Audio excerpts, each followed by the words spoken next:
Welcome to the Betterment Lectures. My name is Dr. Doreen Miners, and if there's one thing I've learned as a brain scientist, it's that there is no instruction manual for this device in our head. But there are patterns of thought, patterns of feeling, patterns of action, because that's what brains do. They create the patterns that gracefully handle the predictable shapes of everyday life. So let me teach you about them. One pattern, one podcast, and you see if it works for you. Now, I've spent a couple of episodes now circling a question that is sort of about how do we know things? So one of the lectures is on what I call a scientific ritual, this idea that we intuitively retreat to the scientific, to the empirical, to the evidence to solve problems. But the difficulty is that the scientific method is a belief system like any other, and as such suffers from the same kinds of consequences. And then another lecture more recently about who we trust to tell us what's right. Again, coming from this idea that we like to believe that we pursue evidence and literature and science, but actually what we're doing is deferring our understanding to expertise, to sages, to gurus. And I try and talk a little bit about why that form of knowledge is dominating on TikTok and Instagram and this sort of stuff. And today I want to talk about the sort of retail version of that, the less highfalutin way that brain science gets used to sell you stuff all the time. And I want to talk about this because it bothers me, right? I'm an actual brain scientist. I spent a lot of time researching how the brain works, how that influences decision-making when I was at Cambridge. And now that I'm teaching at the Royal Military Academy Sandhurst, I am teaching people how to use it in these high-tempo, high-pressure environments. So when somebody comes up to me and tells me, have you read this new book about your amygdala, about how to get out of your amygdala and into the frontal lobes, you know, it makes me wince a little bit. So a grain of salt, this is a biased perspective. But I don't think it's unfairly biased because there's an entire genre of this. And if you do Google keyword searches, this kind of thing peaks in the 2000s, this sort of neuroscience washing. And when I first wrote the article that's behind this lecture, I used somebody who must have been using paid promotions on Instagram to violate me with their neuroscience washing. And who, as I got Claude to help me convert my article into a podcast, find out that it is actually the guest of one of the biggest episodes on that pretty famous podcast, The Diary of a CEO.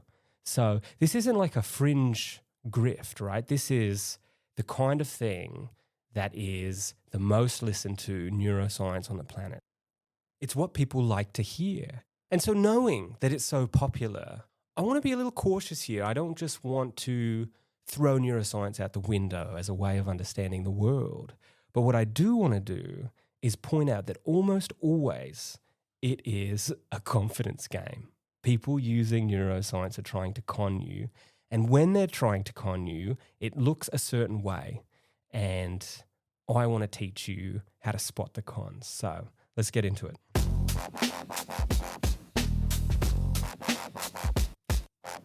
So, as I was saying before, the theme that I've been exploring recently is something about where we like to believe we're getting our information from, or the kind of information that drives our decision making. And what we seem to like to do, or at least the people I surround myself with, is be driven by the evidence. We like this idea that we are paying attention to the science, to the research, to the experts, and not being pulled into some kind of silly decision-making by our passionate emotions and fears and worries. You know, we're being objective in some kind of way. And when you explore that, the scientific method and the way it's deployed, or the kind of people we listen to for our advice, we often find out that, in fact, we are just listening to our worries and fears and dressing it up in a scientific costume. And I think brain science is kind of like this. It is the kind of real sounding, hard science sounding, credible sounding thing that you can dress advice up to make it seem like it's evidence driven, research informed, clever. It sort of promotes advice from opinion to science.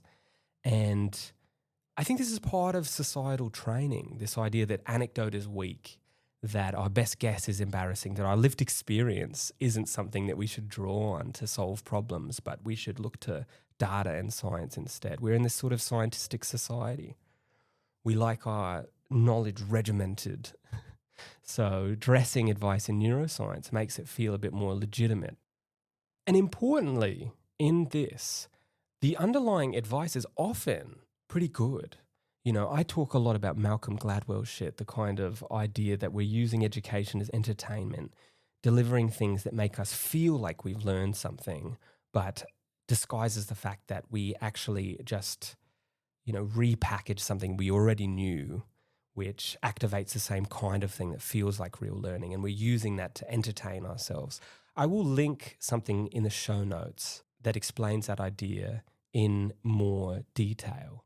But I don't actually think that a lot of the learning that we do is this kind of fake education for the purpose of entertainment. I think a lot of it is explaining things that people need to hear at times that people need to hear it in a way that is palatable, in a way that matches the scientific society and lets them say, my lived experience is real.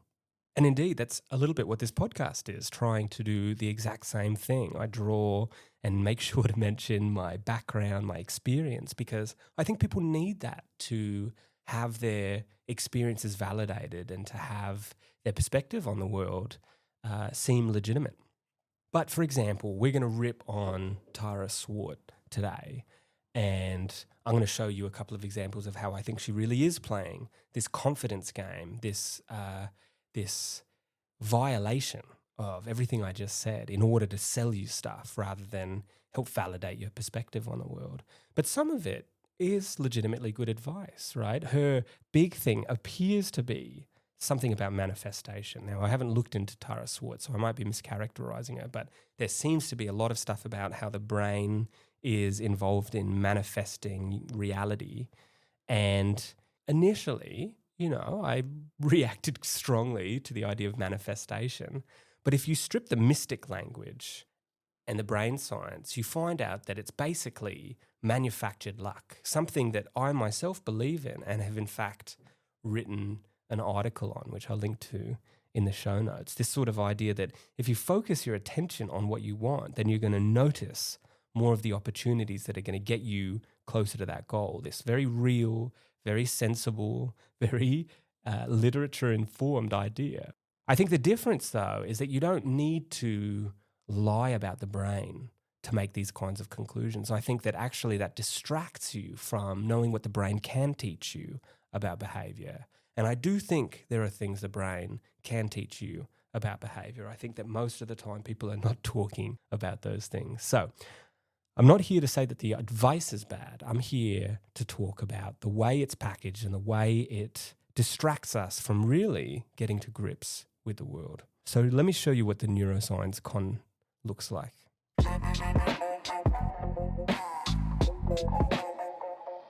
I guess I've given a lot of background, but I haven't really stated what the Neuroscience Con is. And I'll give you like the purest form, the real central spine of the trick that is played. Because I think once you see it, you're going to see it all over the place. So, for example, I think the best one is neurotransmitters. So neurotransmitters are these things that float around in the brain and help influence or inform the way the brain signals, right? To help you learn new things or change the way you're perceiving stuff or, whatever the case may be. They do a lot of stuff is the point. And in fact, they do so much stuff and they're so complicated that it's actually very difficult to work out exactly what they do all the time. But people won't talk about how complicated neurotransmitters are. What they'll do is they'll create a sentence that sounds something like, doing X thing releases Y neurotransmitter, which gives you Z benefit, right? So like going for a run releases dopamine, which makes you feel good. Now, the problem here is that there is nothing useful that the neurotransmitter dopamine is doing in this sentence, right? You strip out the word dopamine, you get going for a run makes you feel good, and you get the identical informational value out of that sentence as you did from the dopamine one. Adding dopamine, adding a neurotransmitter into that sentence is just a cosmetic, decorative thing. And what it does is it acts to legitimize the advice. Maybe you would be less inclined to believe that going for a run makes you feel good. But when somebody says going for a run makes you feel good because brain thing, all of a sudden it somehow is more legitimate. And that is essentially the con in a line. Just throwing a brain word into a sentence, into an idea as a costume to sort of make it seem more legitimate. So I want to take it to Dr. Tara Swart. Again, these Instagram posts that she must have put some sort of paid promotion. And now I'm wondering, maybe I should have looked into this before the podcast, but I'm wondering if it was because her Diary of a CEO episode came out around this time. Anyway, what she was doing was posting these really beautiful little Instagram slides. And I'll link to the collection that I'm using for this in the show notes. But they're these really pretty little Instagram slides. A sort of neuroscientist's guide to manifestation was the one that I picked, and is in fact the thing that she seems to be talking about in these podcasts she's on. So here's a quote. Get clear on what you want. Clarity activates the prefrontal cortex, responsible for decision-making and planning. By defining what you truly want and connecting it to a deeper purpose, you engage your brain's motivation circuits, making your goals more tangible. So that's the quote. Now, sounds great. Sounds like the brain is going to help you be better. So the first question I want to ask is the neuroscience even sensible? And in a fairly typical fashion, the neuroscience is kind of sensible here. The prefrontal cortex, it's involved in planning for sure. There's no question about that. But it's also roughly a third of your brain. So it'd be kind of weird if it wasn't activated. You can't just have a third of your brain off, deactivated. Doesn't make any sense. And then, related to motivation circuits, when are you not engaged in goal-directed behavior? Like, under what circumstances are you not motivated? People say that they are not motivated, so they procrastinate. But in that case, you're motivated to not work, right? So it'd be weird if your motivation circuits weren't active. But certainly you would expect your motivation circuits to be involved in motivation. So the brain science kind of makes sense, but it also doesn't mean anything, right? And when you strip it out, what you get is getting clear on what you want helps you plan and makes you motivated. And I think the problem here is that you knew that. So Tara Swart couldn't tell you that. She had to add in all this shit about the cortex and motivation circuits to make it seem more important than it is. I'll give you another example. So this one is on self-worth. Believe you're worthy of having it. Self-worth is tied to neuropathways associated with confidence and self-belief. Positive affirmations can help rewire those pathways through neuroplasticity, reinforcing a sense of worthiness. So, again, we question, is the neuroscience sensible? Well, she has said that self-worth is tied to self-worth brain architecture. And I suppose it would be kind of strange if it were not. And affirmations apparently rewire pathways.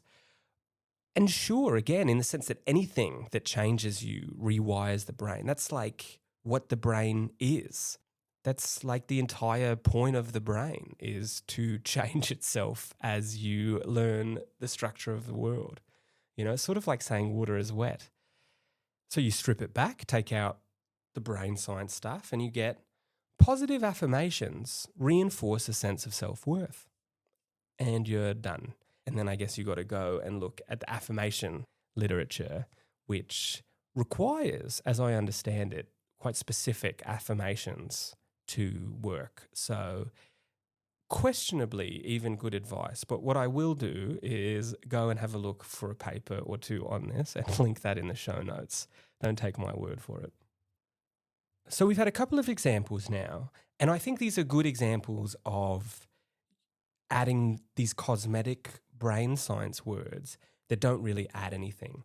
And in these cases, they don't really add anything because they are used in a way that could describe anything, right? A third of your brain is involved in planning and goal-directed behavior and motivation. You would certainly hope that a third of your brain was on during the time that you were awake.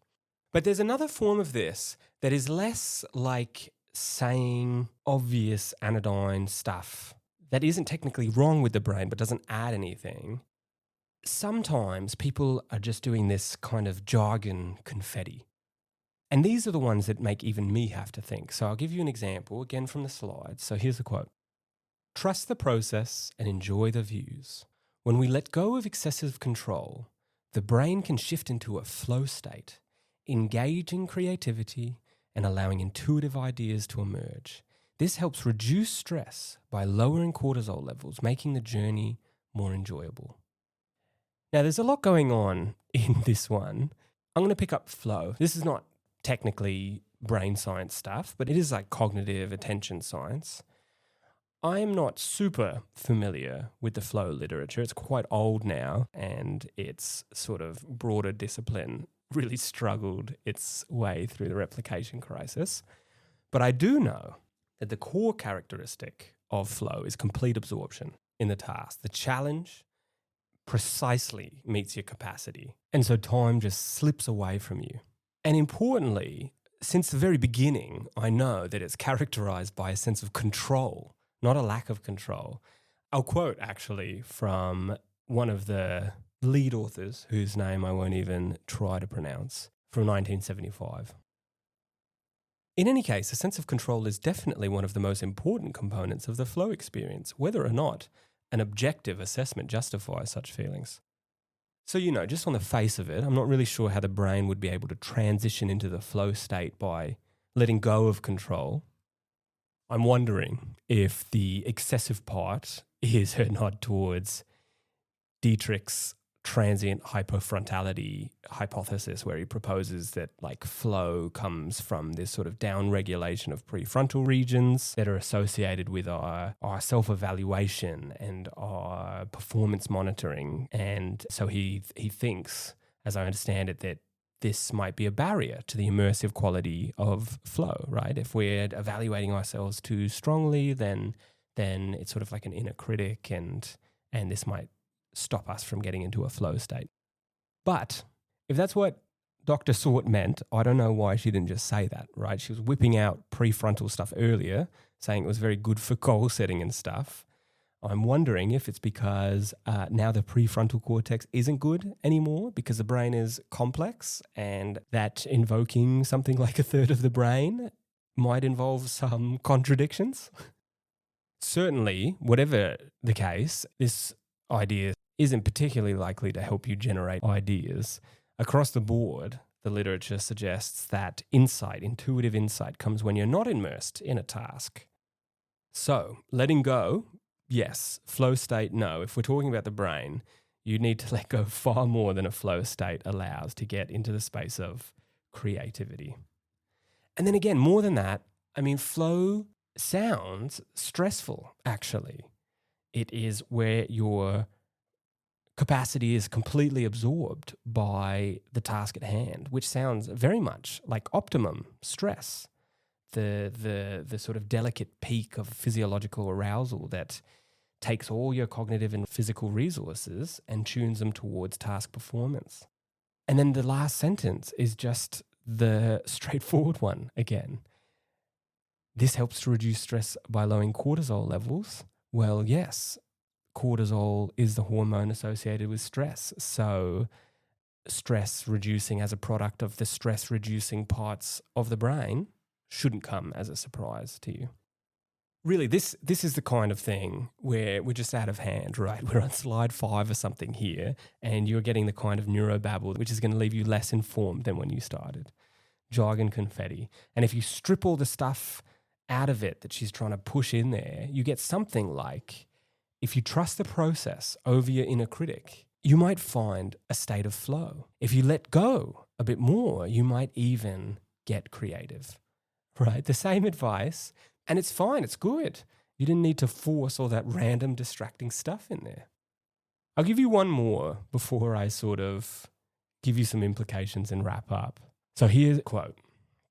The reticular activating system, RAS, filters information and favors what is familiar over what is new and uncertain.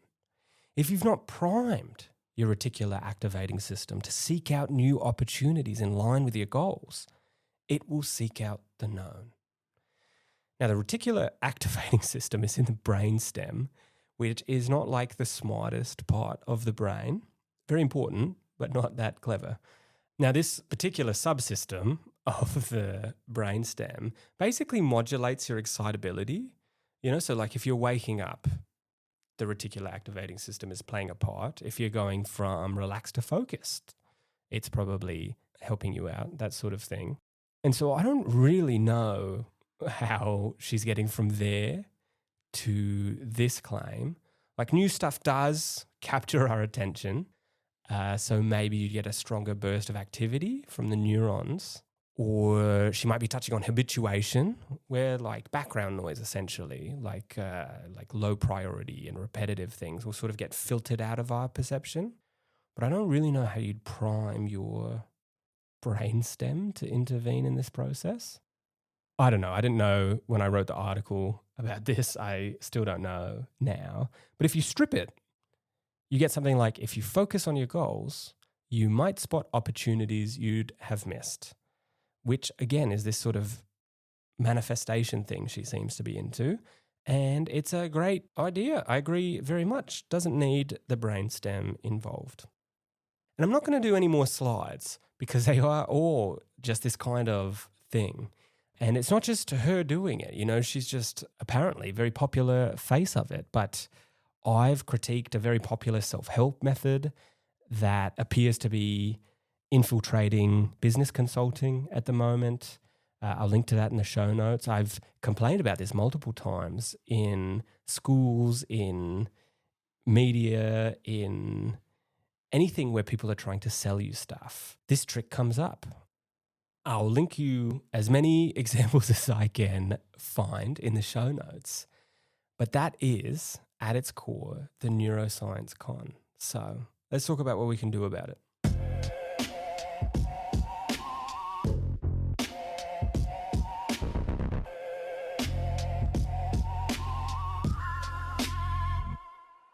So you don't actually need to be a brain scientist to sort this situation out. And in fact, you just watched me get all wrapped up in one, trying to work out what was going on, because I am a brain scientist.